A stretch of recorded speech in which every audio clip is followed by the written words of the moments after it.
e o recurso para a educação, para a escola quilombola, que é um recurso específico para a escola quilombola. Você tem possibilidade de montar uma EJA dentro da escola quilombola. Na localidade, a EJA já vem um recurso maior, porque você considerando aí 25 alunos, vem quase hoje vem R$2.000 mais ou menos por aluno, para manter a escola. Então, quer dizer, mais um recurso significativo. E outra coisa que eu tenho sugerido, e o tabuleiro que eu terminei agora, nós vamos fazer lá, é criar uma APA dentro da quilombola. A partir do momento que você cria uma APA, a área de preservação ambiental dentro da quilombola, você tem a oportunidade de preservar a área, porque depois da titularização, muitas pessoas poderão dizer, vou vender a minha propriedade. Porque ele não vende agora porque ele não tem um título. Mas ele adquiriu o título da propriedade, aí ele tem documento, ele vai querer vender. Então isso até impede dele vender a área dele para terceiros, para que se torne uma área de construção habitacional, porque sendo uma APA aí já envolve o Ministério Público, porque para você desmatar, e tem um recurso que vem da APA também, tem um recurso de manutenção de APA.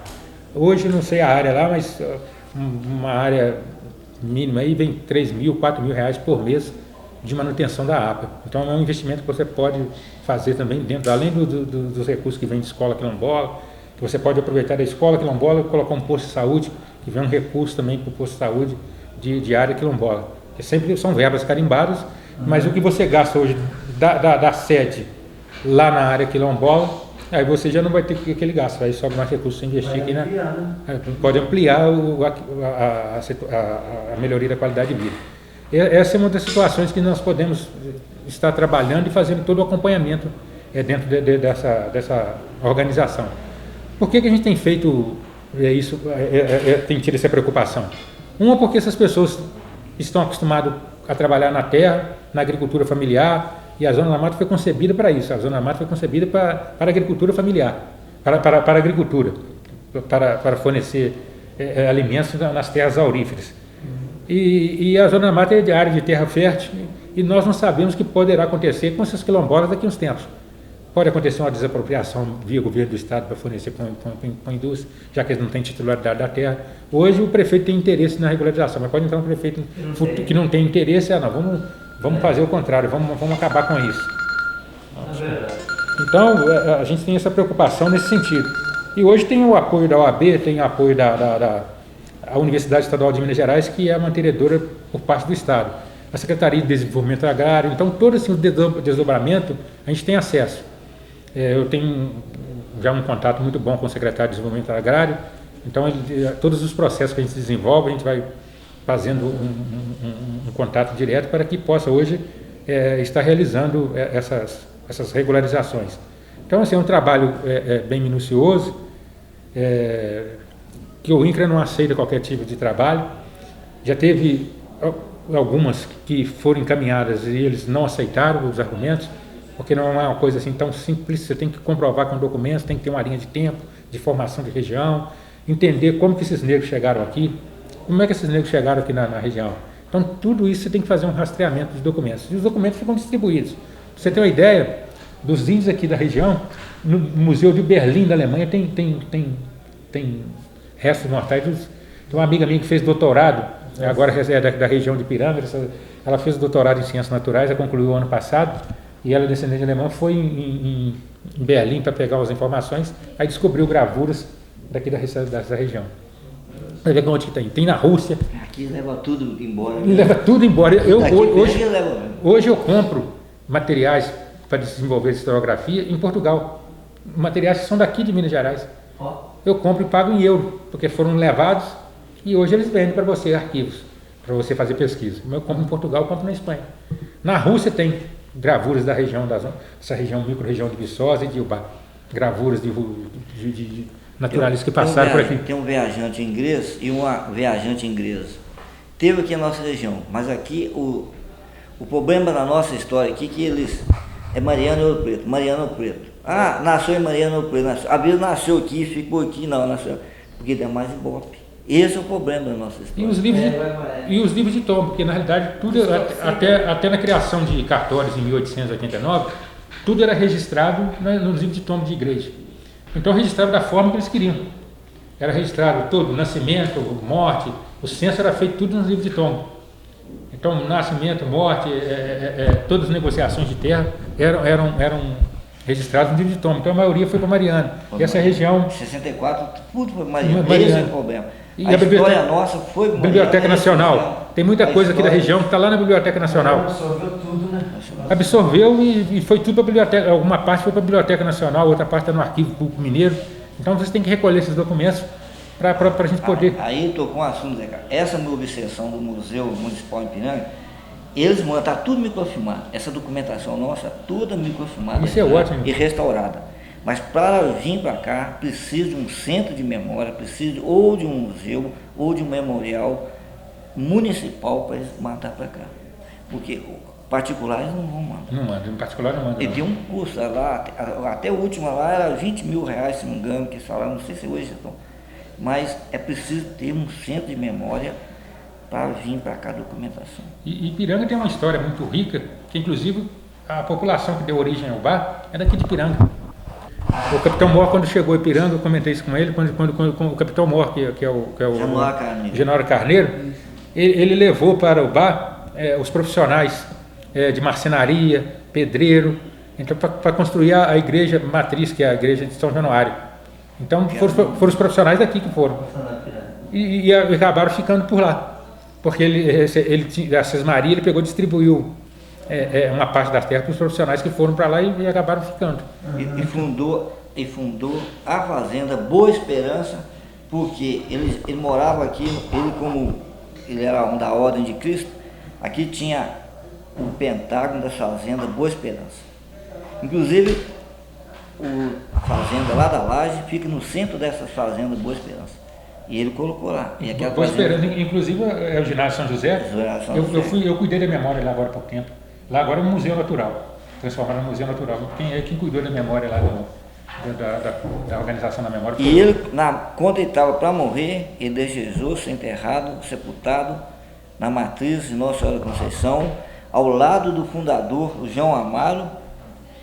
Quando ele destruiu a matriz, eles destruíram tudo. O piso estava lá, nós só achamos uma adaga do João Amaro. Fala essa matriz aqui?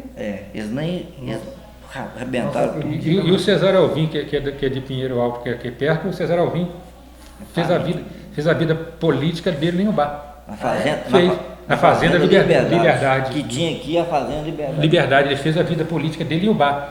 As raízes da família dele ainda estão lá em Ubá. Todos os Alvim moram lá ainda. Uma parte foi morar no Rio de Janeiro. O Chico Buarque é da linhagem dele. O Chico Buarque é da linhagem. A mãe do Chico Buarque é Alvim. O Paulo de Tarso Alvim, então...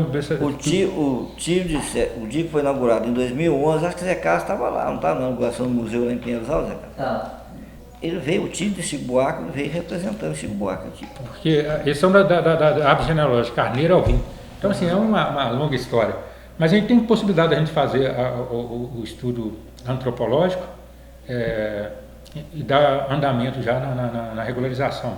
Eu disse para o Hermenegildo e para o Edivaldo, o ano que vem é um ano propício, porque é um ano eleitoral, então aí as coisas fui melhor. Todo ano eleitoral.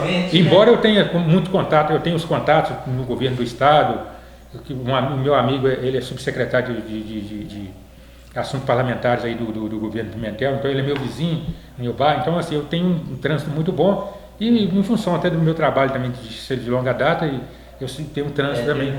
Aí eu tenho junto ao INCRA, então essas instituições a gente consegue ter acesso, acessar melhor e com relação ao governo do estado, hoje é de interesse deles também de transformar as escolas quilombolas.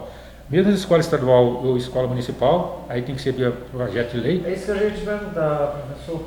Não depende de voltar lá para o domínio do estado dessa escola, não. Não, pode continuar sendo municipal. Se a escola já é municipal, é um projeto de lei. É um projeto de lei e aí você entra com um projeto de lei na transformação. Porque a minha preocupação seria essa. Não tem que voltar para o estado. Não tem não, né? Não tem que voltar para o estado. Porque eu acho que não tenho certeza, não é interesse do município. O estado tem um suporte. Porque o superintendente de ensino lá da região é meu amigo, e essa semana mesmo ele me ligou, ele estava em Juiz de Fora, que vai ter o processo da escola, transformação da escola quilombola de Tabuleiro. Nós vamos ter a de Guidoval, e a de Tabuleiro é estadual. aí doou para o município e o município agora vai fazer com um projeto de lei. Então ele está aproveitando, porque está na área de jurisdição dele, onde tem escola que é do Estado, ele tá trabalhando no processo de doação para o município para ficar mais fácil no projeto de lei.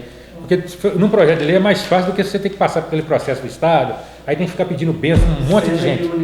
Aí sendo municipal, depende do... Eu estava pensando no contrário. Qual que é o tempo de execução do trabalho?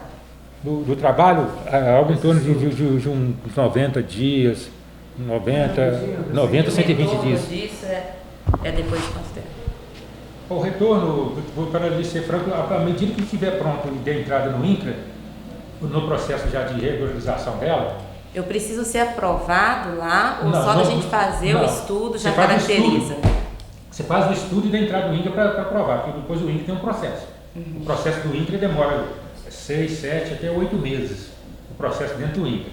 Mas a partir do momento que você deu entrada no INCRA, você já pode começar o processo de transformação dela de escola quilombola, você já pode começar a reivindicar. Você tem um protocolo, porque na realidade, a partir do momento que você comprove de forma documental, aí você já pode começar o processo, que aí é questão de avaliação do INCRA.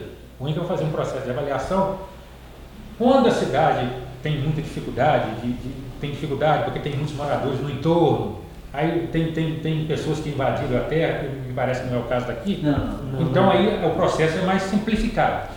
O processo tabuleiro já é um processo que vai demandar um pouquinho mais de tempo, porque tem pessoas que invadiram a terra, uma parte das terras. Desapropriações. Aí vai para o processo de apropriação, mas eu disse para o prefeito o seguinte, para não entrar com pedido direto de desapropriação, regularizar a área e depois deixar para resolver a outra parte mais à frente.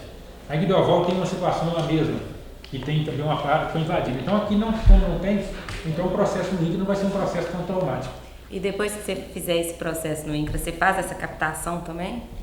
Tudo, eu faço acompanhamento de tudo. Até vocês terem tudo, acompanham os projetos de lei que são aprovados aqui, o processo no Estado, junto à Secretaria de Educação, depois para que tenha os benefícios, porque vem um benefício de estadual, mas um benefício federal também. Então todo o processo eu acompanho até no final.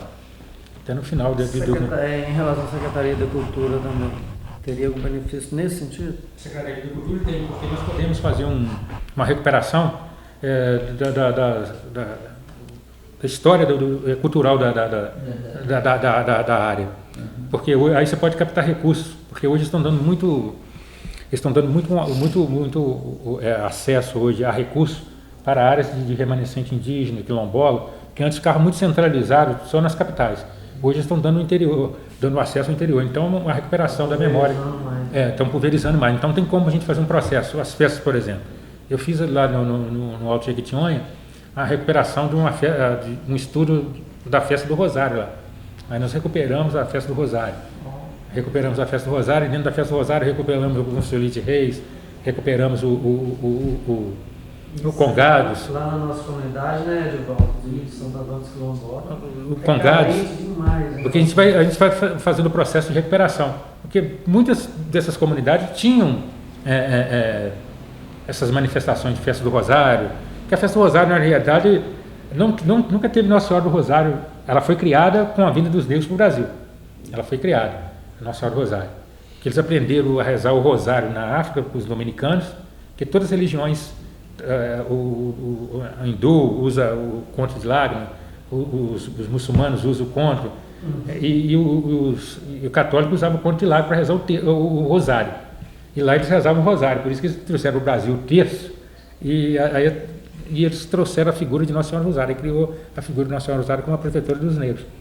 Aí passamos a rezar um terço do Rosário no Brasil, porque tinha um processo de catequização dos índios, então criou a figura de Nossa Senhora do Rosário. Então quase todas as comunidades tinham a festa de Congo e do Rosário. Mas se perdeu, porque vai se perdendo as tradições. Então aquelas tradições que têm registro dela, a gente faz um trabalho de recuperação junto com o pessoal da cidade. Nossa cultura também, ela depende muito da população em si, né? Não adianta só o nosso poder. Mas a mobilização... Então, mas... Isso que depois que eu energizo, como que é a comunidade quilombola? Ela é empenhada nisso? A comunidade do quilombola, ela é empenhada nisso? Ela é apta a receber, a levantar algum resgate, a ter manifestação cultural lá? Olha, o Edivaldo poderia responder melhor essa pergunta, porque ele é filho de lá. Mas pelo que eu sinto lá, eu já trabalho há 5 anos na escola lá, eu acho que é de total interesse da comunidade, eu acho. Mas ele, como ele é de lá, ele pode responder melhor. É questão de sentimentos, porque você tem que criar a ideia de posse dele para eles. São tantas situações que eles passam durante, que eles ficam descrentes. Vou te contar uma história lá de São José do Triunfo e Viçosa. Nós fomos começar um processo no Buié. Primeiro dia que eu cheguei para uma reunião no Buié, a presidente da associação levantou e não ficou na reunião. Porque quem tinha marcado era uma sobrinha dela, ela não ficou na reunião, eu não quero, eu já estou cansado. A universidade a universidade ia lá e prometia um monte de coisa, vou fazer isso, vou fazer aquilo, vou fazer isso, não fazer aquilo, e não fazia. Aí, mas só ganhava dinheiro em cima dos projetos. Aí criaram o tambor do Buié, ficou só nisso. Aí depois fomos conversando, o que aconteceu? Hoje eles já têm um sentimento de pertencimento. Esse material eu trouxe ali, é porque eu estava com um pouco lá na minha casa. Esse material nós fizemos na comunidade lá de Leopoldina, comunidade também de Providência. Em 2015 me chamaram e falaram, cara, a comunidade está descrente de tudo aqui. Como é que nós vamos trabalhar dentro da comunidade um projeto que mostra a eles a realidade para eles participarem? Aí o que nós fizemos? Eu cheguei na comunidade, eu fui conhecer de Providência, a comunidade de negros. Não é uma quilombola, mas é uma comunidade de negros. Porque Leopoldina foi uma das cidades aqui que teve o maior número de escravos. O que nós fizemos? Eu falei assim, vamos desenvolver esse projeto, então, Raiz do Brasil. Então eu criei um projeto junto com a diretora, que ela até assina comigo esse material, o que está em nós, Raiz do Brasil. E eu montei o material numa perspectiva da formação de Minas Gerais, a partir da microrregião de Leopoldina e Cataguases. E durante 6 meses nós trabalhamos com a comunidade, a história deles, a história das famílias. O que aconteceu? Quando chegou no mês de novembro, nós criaram uma OCA indígena, fez um trabalho bacana, toda a comunidade participou do processo. Os meninos de educação, das fases iniciais que não sabiam ler e escrever, o que acontece? Aí está na capa eu inseri todo mundo participou do material, a comunidade. A Globo fez até uma matéria muito bacana lá, que foi no final, fiz uma matéria muito bacana, porque hoje tem pertencimento. As mulheres resolveram estudar, não são todas, mas tem muitas fazendo faculdade lá na UENG. Eles retomaram aquela ideia de pertencimento, é isso que a gente tem que trabalhar com as pessoas. Porque fica vulnerável. Chega na época de política de deputado, chega deputado lá, pede voto, aí dá cachaça. Aí promete uma coisa, promete outra, promete uma coisa, promete outra, e ele não vê realizar, aí causa uma frustração muito grande. Então essa recuperação tem que ser com a ideia de pertencimento. Lá em Tabuleira, a mesma situação. A Universidade Federal de Juiz de Fora foi lá várias vezes, prometeu de fazer o estudo antropológico. Ia lá uma meia dúzia de estudantes que não tem conhecimento de nada, começava lá a fazer umas perguntas, voltava para a universidade, demorava 6, 7 meses para dar uma resposta e não montaram. Aí o que acontece? A frustração. Eu cheguei para uma reunião com eles, a gente está descrente. Justamente, porque a população, se não estiver engajada na recuperação de memória, o que a gente faz primeiro? Não consegue, porque as pessoas ficam frustradas de tantas situações. O que a gente faz primeiro?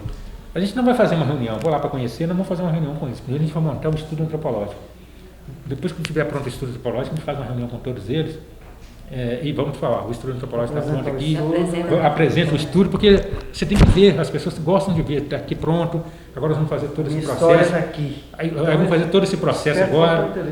A gente faz o levantamento da origem deles, da maioria dos negros, de qual o país de origem, porque tem como a gente fazer um rastreamento através de livros de tombo, tem como fazer um rastreamento da chegada aqui na região. Então a gente consegue fazer isso, mas aí você tem que criar uma motivação. E a motivação você cria através dessa coisa de pertencimento. Isso aqui pertence a vocês. A gente realiza alguns eventos lá junto com eles para recuperação de algumas peças. Aí, a partir do momento que estiver pronto, a gente traz um curso, que é um curso de história da formação. Interessante. Um curso de história de formação, curso de história de África, história de Minas Gerais. Porque o que falta na pessoa é isso. Porque se ele sempre fala mal da cidade dele, ele sempre fala mal da localidade dele, porque ele não conhece. Não conhece. A partir do momento que ele passa a conhecer a realidade, que ele passa a conhecer todo o processo de formação, a origem dele, o negro fala mal de negro, mas a maioria dos negros não conhece 1% da história. Não conhece 1% da história. Tudo que nós temos hoje no mundo, em termos de avanço tecnológico, agradeço lá a África, com a ciência, a medicina, tudo. Eu sou especialista em legados africanos, eu vou dar curso para professores. Quando eu começo a falar, numerar, eles falam, nossa, eu não sabia disso, não sei disso, não sei. Os índios botocudos, é uma planta medicinal, você não tem noção da contributo deles, que os naturalistas levaram aqui de Minas Gerais. de informações de Mata Atlântica, de remédios que nós consumimos hoje aí. Foi de onde? Foi tudo da conversa que tiveram com os índios aqui da nossa região. Mas a gente não valoriza porque a gente tem o péssimo hábito de achar que tudo que é bom vem de fora. E na realidade, os estrangeiros vêm no Brasil para aprenderem. Quantos estrangeiros fazem curso comigo? Professor, falando, confirmando só. Aqui em Piranga, para você ver, quando o coronel chegou aqui, lá está escrito assim no livro de Diogo Vaz, são peças, tá? Do Guiné, os puris, e trouxe os carijós. Olha você ver, 1692. O João Amaro, hein? 1692. 692. Ele criou 2 fazendas, a de São Miguel e a da Barra, onde mora sua mãe lá, onde morou seus ancestrais lá. Ele trouxe, na verdade, ele tinha um exército aqui, a milícia dele, que venceu o Nunes Viana. Você já viu a história do Nunes Viana, que foi sagrado governador e derrotou todas as milícias de Minas Gerais. Foi sagrado governador das Minas e só faltava Guarapiranga e os Sertões do Leste. E ele foi a única derrota dele. O João Amaro, na verdade, a partir daquele confronto de 1708 da Guerra de Emboaga, perto do... A gente constatou essa cavalaria até na época de Tiradentes. Tiradentes tinha um exército dele aqui, do Rosário. Ele era um oferece que protegia essa região, porque essa região era mata, conhecido como mata e zona proibida. E passou a ser depois zona da mata, que a entrada da região até Santa Bárbara do Tuguri, porque Tuguri significa entrada. A entrada da zona mata. E essa região é uma das mais importantes. A região então, ele tinha, o exército dele não era branco, o exército dele era o africano mesmo. Por isso que aqui teve assim uma coisa à parte, porque a maioria dos escravos pertencia às minas dos padres, e quando ele morreu em 1721, foi criado esse quilombo do Santo Antônio do Guiné, naquela região da tenda ali. Que na realidade quilombo é o nome incorreto. É Mocombo. Porque quilombo para designar exército. Exatamente, pois é. Então, quilombo significa exército. Aqui tem o nome do quilombo, porque era exército. O norte da África foi exército que chamava de quilombo, que era exército de negros. E aqui em Minas Gerais formou-se quilombos também para defender. E a área chama Mocambo. A área que eles moram chama Mocambo. Quilombo para designar exército. Então, e aqui tem o nome, a região chamada Quilombo mesmo. Não é assim, porque era um exército mesmo. Aqui tinha uma cavalaria antiga que era formada pelos negros africanos mesmo. O Tiradentes, e na realidade o Tiradentes nem participou da Confidência Mineira, você sabe. Não, o Tiradentes ele era um superficial na Confidência Mineira. Ele era um fanfarrão, um beberrão, ele gostava de tabernas. Não, o trabalho dele era outro. Ele era especialista em minas. Na realidade, ele queria confiscar as minas portuguesas aqui em Minas Gerais. Então, ele foi punido de morte por ele fato de ele ser da coroa portuguesa, pertencente aos dragões, e ele teve figura secundária. Quem, na realidade, foi o líder mesmo da Confidência Mineira foi o Padre Rolim. Tem um livro chamado Padre Devasso, que casou com a Chiva da Silva. Ele era padre só mesmo para encobrir Ele era manipulador, dava propina. E teve uma cariação entre o Tiradentes e ele, no Alto Devassa consta isso. O Tiradentes delatou ele. Não, eu não tenho nada a ver com isso. O Tiradentes queria confiscar as minas. Ele não teve participação, não. Era um fanfarrão e até falava besteira demais. Quando ele estava bêbado, ele falava muita coisa que acontecia nas reuniões, então eles deixavam ele sempre à margem das reuniões. Na verdade, o Tiradentes conhecia as rotas. Ele foi colocado para guiar os engenheiros, essas triangulações, essas rotas, e ele sabia desses segredos, então isso é o cara perigoso. Confiscado. E ele só se tornou herói, que é uma história muito... Isso aqui é um herói porque quando os republicanos queriam proclamar a república no Brasil, eles estavam com raiva demais de Portugal e da coroa portuguesa, falou, vamos escolher um herói para irritar a coroa portuguesa. Eles escolheram o Tiradentes. Aquele irritou demais a coroa portuguesa. Eles estavam escolhendo, falou, vamos escolher um que irrita eles. Escolheram o Tiradentes. Porque nas ordenações afoncinas, você consta lá que o Tiradentes era considerado uma pessoa não grata pela coroa portuguesa pelo fato de ter traído. Ele queria confiscar as minas. Então, na época eles falavam assim que quem a coroa portuguesa tinha ódio era considerado uma pessoa que tinha lepra. Pra você ter uma ideia, eu usava esse termo, não vai usar hoje porque você ofende. Então, assim, é um processo muito bacana de formação. O Tiradentes ele conhecia os quartéis, ele era indicado para a missão dos quartéis. Ele foi criando os quartéis, na verdade. E isso era a missão dele. Ele pegava a tropa dele, vamos abrir picada para abrir os quartéis. Ele foi abrir os quartéis e nada foi por acaso. Era uma cruz, era uma estrela. Ele foi abrindo os quartéis. Quer dizer, ele sabia, ele era o homem de confiança da coroa, né? Como você diz. Ele tinha suas minas ali, suas minas aqui. Quer dizer, na verdade, ele falou assim, pô, se eu tivesse esse poder em mãos, né? Eu vou ter um poder enorme.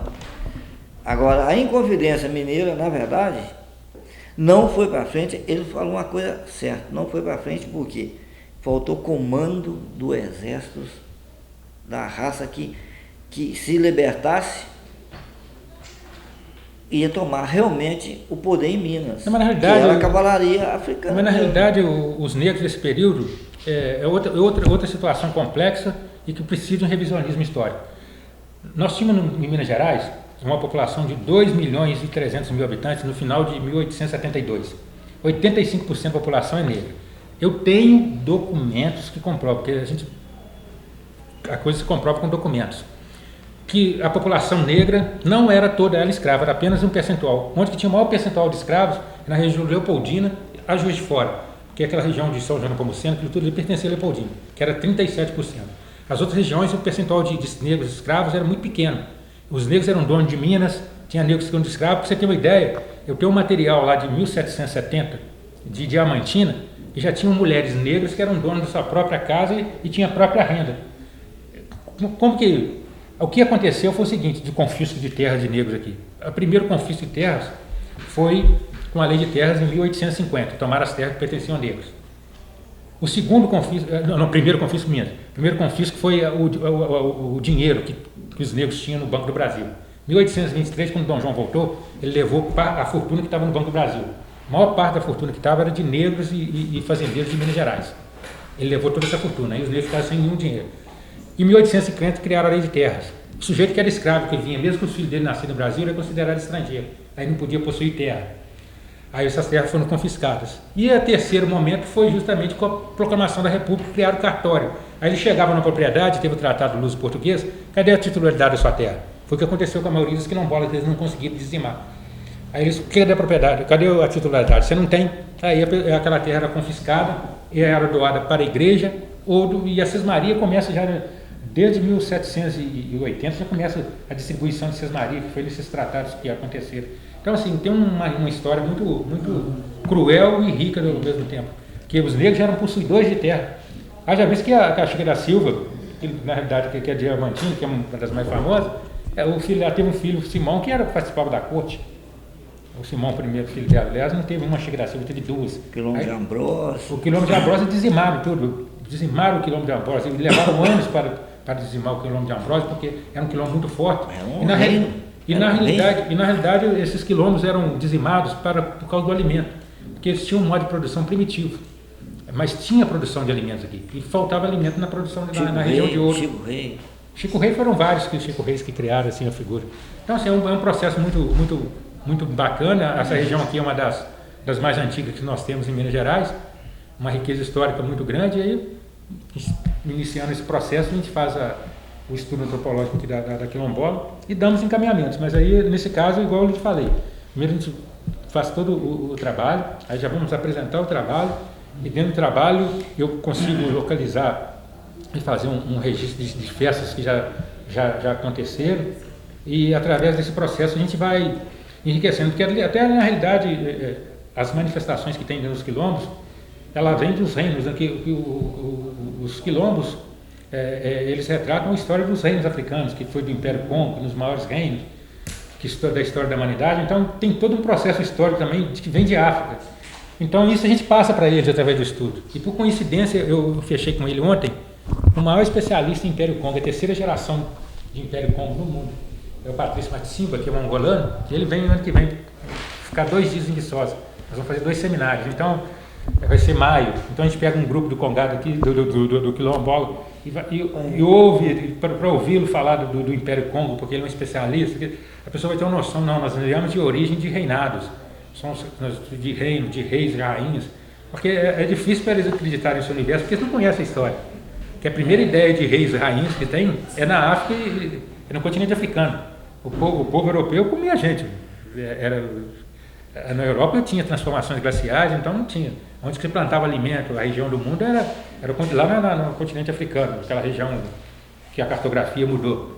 A matriz é africana. E é uma discussão muito ampla, que tem racismo, que envolve um conjunto de situações que a gente vai trabalhando isso no decorrer dos estudos que a gente vai fazendo. Mas, no primeiro momento, nós temos que fazer esse estudo antropológico, dar entrada no INCRA. Deu entrada no INCRA, já tem um protocolo. Aí já pode começar, aí já pode organizar o projeto de lei para a escola quilombola. Professor, efetivamente o prefeito acho que está com bastante peça que ele embora. Efetivamente, você precisa de quê para iniciar esse? Nossa prestação de serviço em valor. Você Valores. faz uma proposta, você tem um orçamento. Eu precisava de ir na quilombola hoje, se possível, que aí depois eu enviaria só para dar uma olhada. Você tem que fazer uma visita lá na comunidade. Isso que eu ia perguntar. O seu serviço ele precisa de ser visitado? Olha, eu vou te falar que eu fiz lá em Tabuleiro e tem feito outras prefeituras. Para acelerar, normalmente a início do trabalho eles não fazem citação. Faz com valor abaixo, só para a gente começar, porque tem localizar documentos, aí tem arquivo por primeiro, faz o valor abaixo da licitação, depois faz um outro de complemento, entendeu? Mas esse complemento seria quanto? Para mim é uma coisa de parar no administrador. Ou tudo ou nada. Não, mas aí eu já falava. Não, eu estou falando por questão de prefeitura que alguns não tem um recurso, não tem um recurso, mas não é tão caro não. Mas eu vou mais ou menos para você. O inicial a gente sabe que é até R$8.000. Então, mas esse é o valor inicial. Mas e o complemento? Mas aí algo em torno aqui pela população da cidade eu precisaria dar uma olhada lá, mas eu ficaria mais ou menos em torno de R$15.000 entregar tudo. Mais ou menos o valor. Entregar tudo e o acompanhamento. Aí vocês não têm assim, despesa nenhuma. Eu vou ficar na cidade, eu pago meu hotel, eu pago tudo. Eu faço dessa forma, porque aí a prefeitura não tem compromisso. As viagens tem que ir no arquivo público mineiro. Aí eu já tenho dinheiro, tem uma entrada que dá para eu fazer as viagens, para montar, e no final do processo, no final de 90 dias, aí a hora que eu entrego aqui, você me paga o restante. Tem entrada inicial. A gente tem que ver com o jurídico como que faz para fazer esse pagamento, né? Porque a gente tem interesse, e entrego, eu trouxe. Eu vou falando, é tudo ou nada, porque o povo é igual você falou, a descrença de todo mundo. Então, se for começar uma coisa e não terminar. Não, eu levo. Fazer o levantamento lá, faz um orçamento detalhado dos dias, né? Da sua equipe de trabalho, valor, primeira parcela, segunda, entrega do trabalho, contando com o prazo do INCRA e o retorno para a gente, que aí eu vou pedir para o jurídico analisar. Tá, porque o retorno assim, é muito vantajoso para a prefeitura, que faz a regularização. Eles têm que ter que parecer, né? Não, é muito. Tem medo de começar uma coisa e não tem nada. Não, em nada assim. O resultado tem. Não, mas o resultado tem. Isso aí o resultado. Do caminho, né? Não, a gente começa e finaliza o projeto. Não, eu começo e finalizo. Eu faço todo o acompanhamento. Menegildo, onde que quando o Menegildo me chamou para participar, além dos problemas que a gente está entendendo, o nosso amigo falou da criação de um memorial que você estava. Na verdade, eu estou aqui mais nesse convite do memorial. Memorial dos quilombolas. Porque tem tem um grupo. Tem um grupo e esse negócio parado aqui, que é um projeto antigo dele. Você entendeu? Porque o memorial. Mas Zé Carlos, eu levo o processo até o final. Por isso que eu levo o processo até o final. Você perguntou se não tem como você paralisar depois do processo, porque depois que você dá entrada no INCRA, hoje tem um acompanhamento da Comissão da Verdade. Então tem assim hoje um monte de instituições interessadas, igual a Comissão da Verdade. A Comissão da Verdade, a primeira etapa de trabalho nosso, nós vamos entregar em agosto. Então, a gente começando o processo já começa o trabalho agora, a gente tem tempo hábil para a gente poder trabalhar tudo isso. Olha aquilo aqui, tá aqui para nós, né? Aquilo é lá? Hoje eu te mostro. É a foto do. Então tá beleza. Então tá, é só terminar a reunião aqui e não sair, tá? Mas isso aí é um. Mas aí, gente. É um trabalho paralelo. O trabalho paralelo da escola com o memorial. Eles querem, isso aí é uma turma que está, Deus que foi foi oficializado em 2008, a turma quer esse memorial para deixar. Eu levo o processo até o final, inclusive da criação da escola quilombola, todo o processo, todo o desdobramento. Eu tenho 20 anos, de profissão e hoje, na realidade, hoje eu tenho um instituto em Viçosa, estou terminando a regularização.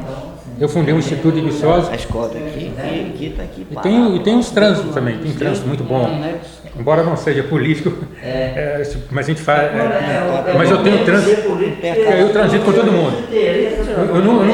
Eu não votei nesse governador, mas eu tenho trânsito no governo dele, porque eu chego dentro da sociedade, jamais vou fazer campanha com alguma pessoa aqui, pedir voto com alguma pessoa que você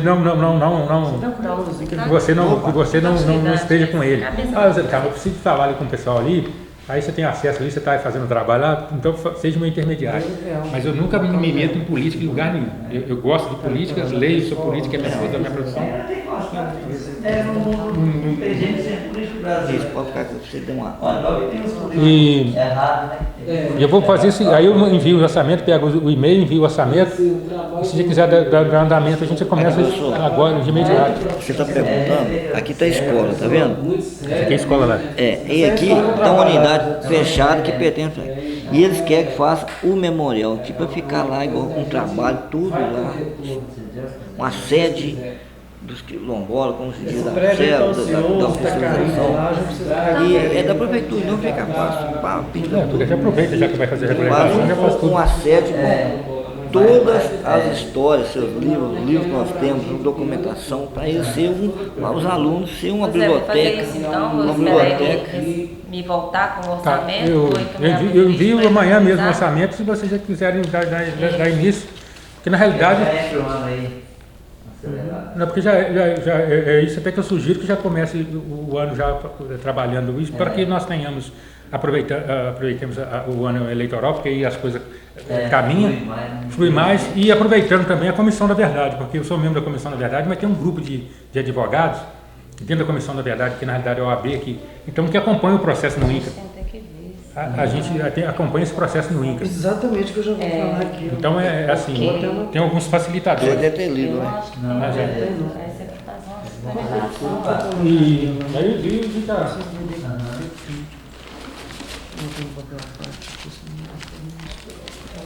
Está faltando agora eu terminar a regularização. Vou deixar um cartão. O meu telefone está o WhatsApp é o da TIM. Aqui, Menegildo, tem o cartão aqui, vou deixar o WhatsApp é o da TIM. Obrigada. É o instituto que nós criamos lá em Viçosa. Carlos, vai ter que ter previsão disso no orçamento. Com certeza. E provavelmente eu acho que a gente não tinha também. O Menegildo vai dar uma olhada lá. Emenda para prever esse gasto aí. Estudo antropológico. Prever o estudo, isso mesmo. Eu preciso ir lá dar uma olhada. Muito distante aqui? Muito distante por aqui? Não, Eu teria com possibilidade de já ir dar uma olhada lá, porque aí eu passaria o orçamento era no Santo Antônio e depois seguiria, porque só para dar uma olhada. Não vou mais alguma motorista, vou virar pela lá. Porque, e a APA, por exemplo, depois eu trago um profissional lá para a APA, para criar essa APA de preservação, que a APA também traz um recurso. Porque aí, se não tiver criado, cria uma APA lá na região, para que facilite, aí vai mais um recurso de APA. Então, todos os recursos que puderem ser canalizados. Pessoal, lembrando uma coisa, o senhor já visitou a comunidade Chacrinha em Belo Vale? Belo Vale, não, já li muito sobre lá, mas não visitei a comunidade disso. Porque lá nós temos uma tese que onde que realmente começou, e para mim um dos líderes era o mestre Aleijadinho, que o pai dele começou lá, na fazenda lá. Depois que ele foi para Ouro Preto, tem outra história, que eles também apagaram. O prefeito de Ouro Preto, tem um prefeito de Ouro Preto que é de Ubá, e ele é lá da Roça Alegre, que é onde foi o presídio. Agora hoje chama o Vai Pequeno lá. O Bernardo Pinto Monteiro, que dá nome a Bernardo Monteiro, ele é de Ubá, ele foi prefeito de Ouro Preto, e depois mudou a capital para Belo Horizonte, ele foi prefeito da capital Belo Horizonte. Tem umas coisas assim. E a origem da família, que a maioria das famílias, por favor, porque eu preciso de ter uma foto. E a maioria das famílias que se formaram aqui são famílias de africanos, de portugueses e de cristãos novos, porque os cristãos novos fugiram aqui para as regiões da Minas Gerais também para fugir da Inquisição. E você está vendo ali o seu nome Oliveira Marques, você é cristão novo, família de origem judaica. Os traços de... Ele morou na fazenda criada por João Amaro lá, ué. Porque Oliveira Marques é cristão novo. É descendente, e os traços Família Vieira, cidade Vieira. Vieira também. Meu pai, minha mãe é Vieira e o pai é Marcos. Você já pegam todos, Mas é importante isso, Zé Carlos e Gislane, porque tem possibilidade de a gente recuperar a essência. E fazer um trabalho de motivação, de fazer, depois a gente faz um encontro aqui de quilombolas, tem condições de trazer o encontro de quilombolas. Então tem algumas ações o seu caiu no ninho. Que nós temos condições de fazer. Eu comecei a trabalhar nessa comunidade que eu penso nisso, só que não tive uma oportunidade. Tem condições de nós fazer e não tem custo. Não tem um custo alto. Porque você vai fazer um encontro de quilombolas aqui, você faz no domingo, o pessoal vende 11, normalmente a prefeitura fornece 11. Você vai ter que dar um café da manhã e um almoço. Ele faz um encontro. Eu tenho condições de trazer. Hoje Você pode ajudar a fazer esse encontro aí. esse instituto que eu criei em Viçosa, que nós estamos terminando toda a documentação dele agora, que nós criamos, mas aí para transformar em uma instituição internacional, nós fundamos uma associação de estudantes africanos lá em Viçosa, em 2013. Então tem na associação vários professores de universidade africana que fazem doutorado em Viçosa. Então a gente tem condições de trazê-los aqui para fazer um trabalho junto com eles. Então tudo tem uma possibilidade de a gente fazer um trabalho de motivação. Porque você tem que fazer essa motivação por causa dessas coisas que foram acontecendo e não chegaram no final. Isso causa uma frustração, até mesmo nós, enquanto pessoa humana. Se você começa uma coisa e você não consegue terminar, você fica frustrado. Imagina uma comunidade todo dia. E a gente faz um acompanhamento que acaba se criando uma relação igual Buiaé, Viçosa, os outros lugares. No meu caso de trabalho, você cria uma relação de amizade que não tem jeito de você quebrar vínculo depois, você acaba visitando. Esse estado de Minas Gerais, eu conheço mais de 400 cidades. Eu já percorri mais de 400 cidades, todas as regiões do estado, na primeira especialização minha. Então você cria vínculo de amizade tão grande que tem gente que tem 10 anos que eu não vejo, mas eu estou sempre falando. A gente fala sempre, e agora com o advento de rede social, aí a pessoa te acha na rede social e você fica conversando. Mas isso é bom. É bom que já tem um trabalho iniciado aqui, muito bom.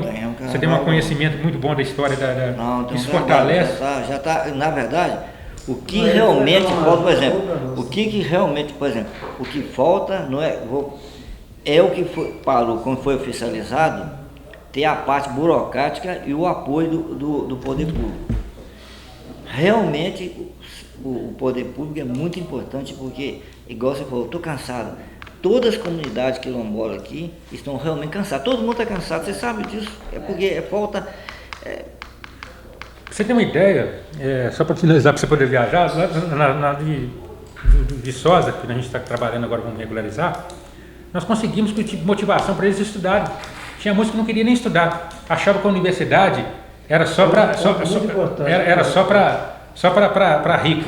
Você tem uma ideia, está formando, te levo lá agora, em Viçosa, está formando esse ano 4 mulheres, 4 senhoras, mães de família, que através do trabalho que nós realizamos na quilombola, e foram causando a motivação, estão formando. 2 se formando em serviço social e outro formando, e 3 formando em pedagogia. Lá em Ubá, nós conseguimos formar 30 pessoas, lá em Quilombo Urbano. Nós conseguimos formar 30 negros. Faculdade. Tem um que hoje assessora na superintendência de ensino. Então, a partir do momento que você trabalha a estima das pessoas, ele cria uma expectativa. Você não pode criar expectativa falsa. Mesma coisa eu vim aqui sentar com vocês e falar uma coisa que não vai conseguir realizar. Isso não cabe no meu universo, até porque meu trabalho não é conhecido só aqui no Brasil, meu trabalho é conhecido fora do Brasil, então eu já tenho um nome. Eu já tenho um nome, então eu não vou, por causa de querer ganhar um dinheiro de prefeitura, eu sou muito sincero, eu não trabalho só pelo dinheiro. Eu trabalho também por acreditar em alguma coisa, eu faço aquilo que eu acredito. O dinheiro eu não sou demagogo, eu preciso do dinheiro porque eu tenho família, eu preciso sustentar minha família e o dinheiro eu preciso para comprar. Tem que sair do papel, né? Tem que sair do papel. Agora, para trabalhar só por conta do dinheiro, não. Eu quero ver o resultado final. Porque a maior motivação que eu tenho do meu trabalho é no resultado final. É esse laço que une. Então, não tem dinheiro que pague isso. Não tem dinheiro que pague. Tá bom? Aqui, se a foto tem que registrar uma foto com arquivo. Eu faço o que eu gosto. Então, assim, aí dá valor mesmo. Eu falo, agradeço a Deus todo dia. Eu também, eu agradeço. Podemos encerrar? Quando eu saí para ser historiador, eu falei que ia ser historiador, todos meus amigos tudo colocaram na minha cara. Historiador, que é isso? Você vai ser historiador, tem que estudar muito, tem que fazer isso, fazer aquilo. E eu fiz. Hoje eu faço como Estamos encerrando aqui hoje mais uma reunião eu tiro férias no meio do ano. de regularização do nosso distrito Santo Antônio dos Quilombolas. Agora iremos ir em destino ao distrito Santo Antônio dos Quilombolas, no qual o professor José do Carmo irá visitar e brevemente estará fazendo o estudo antropológico da região.